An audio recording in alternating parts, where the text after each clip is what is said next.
Welcome to my channel Devpreet. चलिए दोस्तों, आज हम लोग बात करेंगे लीनियर प्रोग्रामिंग प्रॉब्लम का फर्स्ट न्यूमेरिकल देखते हैं। ठीक है, तो मेरा फर्स्ट न्यूमेरिकल क्या कहता है कि a dealer which is to purchase a number of fans and swing machines, he has only ₹5,760 to invest and has a space for the almost 20 items. A fan cost in ₹360 and sewing machines 240. A fan at a profit of ₹22 and the sewing machines at a point of 18. How should we invest money in order to maximize the profit? Formulate it in the linear programming problem. तो इसमें क्या कहता है कि हमारे पास कितना money है, total ₹5,760 है, जिसमें से एक फैन का कॉस्ट मेरा पड़ता है ₹360 और एक स्विंग मशीन का जो कॉस्ट पड़ता है वो ₹240 पड़ता है। और जो हमको लेना है फैन और स्विंग मशीन मिला करके हमको कितना आइटम लेना है, 20 आइटम लेना है। और एक फैन का प्रॉफिट हमको मिलता है, जब हम एक जो फैन का प्रॉफिट मिलता है हमको ₹22 और एक मशीन का जो प्रॉफिट है उसको क्या मिलता है मेरा ₹18। तो हम कैसे इन्वेस्ट करें, तो हम इसको LPP लीनियर प्रोग्रामिंग प्रॉब्लम के प्रोसेस से हम लोग उसको सॉल्व करेंगे। ठीक है, चलिए आगे बढ़ते हैं। और ये जो हम लोग सॉल्व करेंगे ग्राफिकल मेथड से सॉल्व करेंगे। ठीक है, तो सबसे पहले हम लोग क्या मानेंगे कि जो मेरा फैन है, ठीक है, वो x1 मान लेंगे, number of units of fan, और x2 क्या मानेंगे हम लोग, नंबर ऑफ स्विंग मशीन्स। तो मेरा ऑब्जेक्टिव फंक्शन पहले हम लोग देखते हैं, इसमें क्या ऑब्जेक्टिव फंक्शन लेते हैं। तो ऑब्जेक्टिव फंक्शन मैक्सिमम हमको क्या दिया हुआ है, मैक्सिमाइज ऑब्जेक्टिव हमको फंक्शन दिया हुआ है मैक्सिमम z की, जो मेरा कितना होना चाहिए, मैक्सिमाइज प्रॉफिट ₹22 किसका है, मेरा फैन का, प्लस और ₹18 मेरा क्या है, स्विंग मशीन का है। उसके बाद अब मेरे जो कांस्टेंट हैं तो वो उसके बारे में देखते हैं। तो ₹360 जो लगता है मेरा एक फैन का लगता है, और ₹240 मेरा स्विंग मशीन का लगता है। और वो किससे कम होना चाहिए, मेरे पास टोटल मनी कितना है, ₹5,760।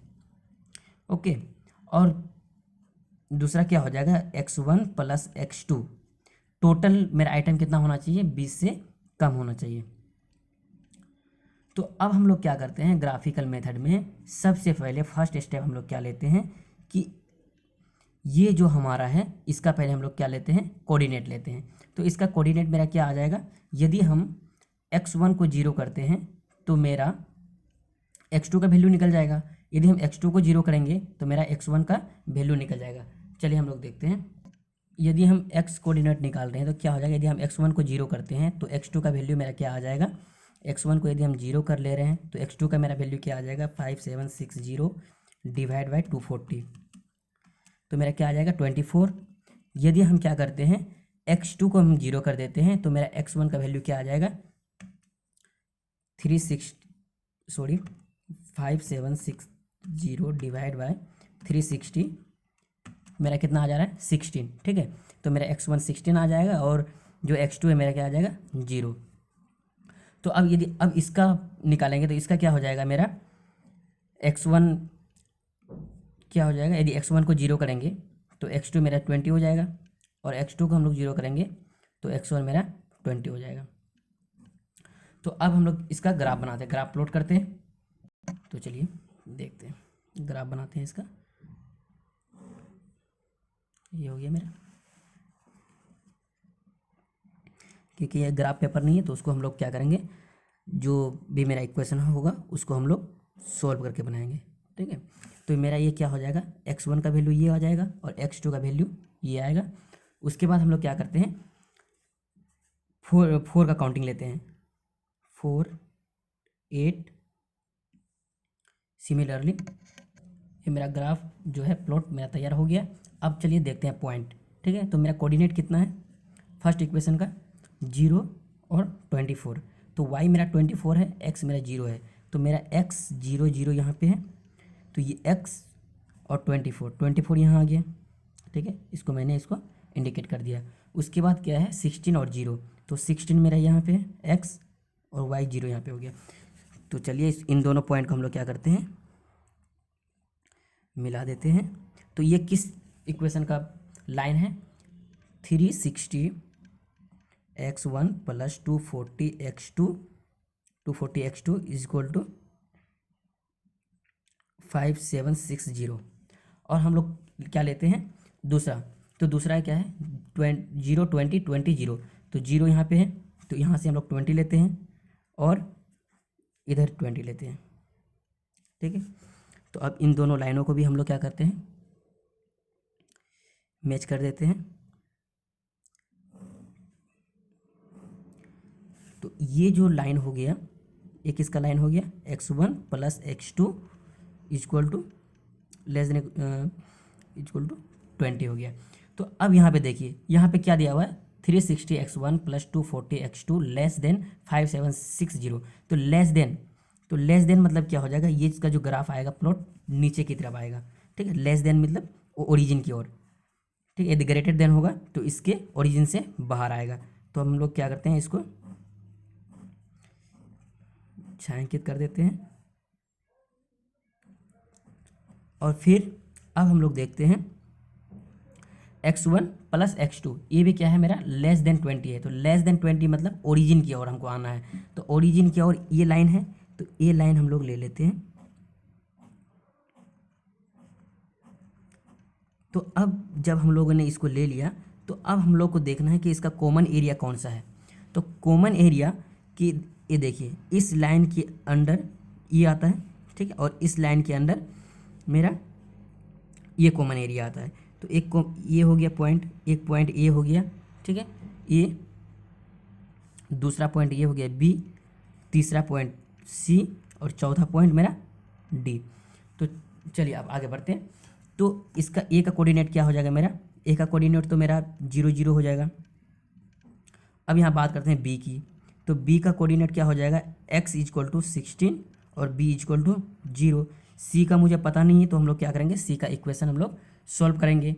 और डी का क्या हो जाएगा, मेरा डी का हो जाएगा, क्या हो जाएगा 0 और 20। तो हम लोग सी का कैसे निकालेंगे, क्योंकि यहाँ पे तो गलत भी निकल सकता है ना।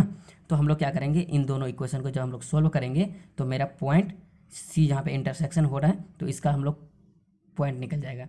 तो इसके लिए हम लोग क्या करते हैं कि चलिए देखते हैं, जो मेरा इक्वेशन है, ये दोनों इक्वेशन है ना, 360 x1 plus 240 x2 equal to 5760। And दूसरा है मेरा क्या, x1 plus x2 equal to 20। तो हम लोग क्या करते हैं, 360 से हम लोग टोटल को मल्टीप्लाई कर देते हैं। तो 360 से इसको मल्टीप्लाई कर दिए, 360 से इसको कर दिए। जब इसको 360 से करेंगे हम लोग तो क्या हो जाएगा, 360 इंटू 20 7200, ठीक है। तो 7200। अब हम लोग क्या करेंगे, इसको माइनस कर देंगे, ये कैंसिल हो जाएगा। अब यहाँ पे कितना बच जाएगा, 120 x2 इक्वल टू मेरा हो जाएगा, यदि हम इसको माइनस करते हैं तो मेरा आ जाएगा, तो मेरा आ गया 1440। तो इसका नेगेटिव चिन्ह बड़ा है, तो दोनों का नेगेटिव कैंसिल आउट हो जाएगा। तो x2 का वैल्यू हम लोग यहाँ से निकाल लेंगे। तो x2 का वैल्यू क्या हो जाएगा, 1440 डिवाइड बाई 120। मेरा आ गया x2 का वैल्यू 12। और x2 का वैल्यू जब हम इन दोनों में से कोई भी इक्वेशन में जब हम लोग पुट कर देंगे तो मेरा x1 का वैल्यू निकल जाएगा। तो x1 का वैल्यू मेरा अब हम लोग निकालते हैं। तो 360 x1 plus 240 x2 equal to 5760। तो हम लोग x2 की जगह इसका वैल्यू पुट कर देते हैं। जब हम लोग x2 की जगह इसका वैल्यू हम लोग पुट कर देंगे 12, तो क्या हो जाएगा मेरा, और मेरा x1 का वैल्यू क्या आ जाएगा, 8 आ जाएगा, ठीक है। ये आ गया मेरा x1 और x2 का वैल्यू। तो हम लोग क्या करेंगे, जो पॉइंट सी है वहाँ पे लिख देंगे x का वैल्यू 8 है और x2 का वैल्यू 12 है। तो अब हम लोग कौन सा स्टेप जाएंगे, फर्स्ट स्टेप में हम लोग क्या किए कि इसका भी जो भी ऑब्जेक्टिव फंक्शन है उसको लिए, ये कांस्टेंट लिए, हमारा ये कांस्टेंट है। उसके बाद हम लोग क्या किए, इसका कोऑर्डिनेट निकाले, कोऑर्डिनेट निकालने के बाद ग्राफ प्लॉट किए, ग्राफ प्लॉट करने के बाद यहाँ से हम लोगों ने जो मेरा कॉमन एरिया है उसको हम लोग कलेक्ट किया। उसके बाद जो मेरा मैक्सिमाइज ऑब्जेक्टिव फंक्शन जो भी मेरा दिया हुआ है, तो उस ऑब्जेक्टिव फंक्शन में ए बी सी और डी का वैल्यू हम लोग क्या करेंगे, पुट करेंगे। तो चलिए देखते हैं। जब हम लोग क्या करेंगे, मैक्सिमम मेरा क्या है, मैक्सिमाइज जो ऑब्जेक्टिव फंक्शन है क्या है, 22x1 + 18x, ठीक है, x2 है। तो जब हम लोग क्या करेंगे, ए का वैल्यू जब हम उसमें पुट करेंगे तो जेड ए इक्वल टू क्या आ जाएगा, मेरा 0 आ जाएगा। और जेड बी का वैल्यू मेरा क्या आ जाएगा कि x1 की जगह हम लोग क्या पुट करेंगे 16, और x2 की जगह हम लोग 0 पुट करेंगे। तो क्या हो जाएगा 22 इंटू 16 क्या आ जाएगा 352, ठीक है, 352। जेड सी की जगह पे मेरा आ जाएगा 376 एंड जेड सी का वैल्यू आ जाएगा 392। एंड जब हम लोग जेड डी का वैल्यू निकालेंगे तो क्या आ जाएगा मेरा, तो x1 इक्वल टू यहाँ पे पुट करेंगे तो 0, 18 इंटू 20 क्या हो जाएगा 360। अब इसमें से देखना है क्योंकि हम लोग को क्या पूछा है, मैक्सिमाइज। तो मैक्सिमाइज जब पूछा है तो हम लोग देखेंगे ये Z B Z C Z D में से सबसे बड़ा कौन है। तो यहाँ पे देखते हैं हम लोग 392। तो ये किसका वैल्यू हम लोग रखे थे तब 392 आया, 8 और 12 का। तो हम लोग यहाँ पे लिख सकते हैं कि the maximum value is 392, then the answer will be, ये किसका है, सी का 8 और 12 कांस्टेंट। तो x1 इक्वल टू मेरा आ जाएगा 8 और x2 इक्वल टू आ जाएगा 12। ये हो गया मेरा answer. Thank you so much video देखने के लिए। इसी तरह अपडेटेड वीडियो पाने के लिए कृपया हमारा चैनल देवप्रीत को सब्सक्राइब करें। Thank you so much.